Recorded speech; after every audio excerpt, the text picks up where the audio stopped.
சென்னை வானகரத்தில் நாய்களை பிடித்து ஊசி போட வந்த ஊழியர்களிடம் வாக்குவாதத்தில் ஈடுபட்ட பொதுமக்களால் அங்கு சலசலப்பு ஏற்பட்டது. விவரங்களோடு இணைகிறார் நமது செய்தியாளர் சுரேந்தர். வணக்கம் சுரேந்தர், என்ன காரணத்திற்காக பொதுமக்கள் வாக்குவாதத்தில் ஈடுபட்டனர்? விவரங்கள்.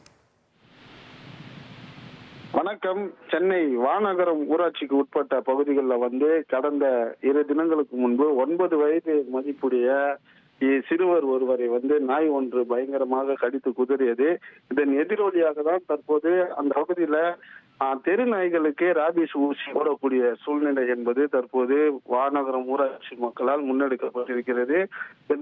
ஊசி செலுத்த வந்த இளைஞர் மற்றும் பொதுமக்களிடையே வாக்குவாதம் என்பது ஏற்பட்டு இருக்கக்கூடிய காட்சியை தான் நேரடியாக காண முடிகிறது.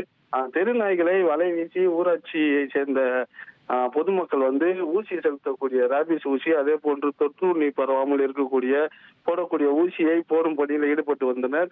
அப்போது அங்கு பொதுமக்கள் ஊசியை போட்டுவிட்டு விட்டுவிட்டு செல்வதால் நாய்களுக்கு அதிகப்படியான உணவுதான் எங்களுக்கு கிடைக்கிறது எனவும், நாய்களை ஊசி போடுவதை விட்டுவிட்டு பிடித்து செல்லுங்கள் என கூறி தொடர்ந்து வாக்குவாதத்தில் ஈடுபட்டனர். இதனால் அந்த பகுதி முழுவதும் பெரும் பரபரப்புடன் காணப்பட்டது.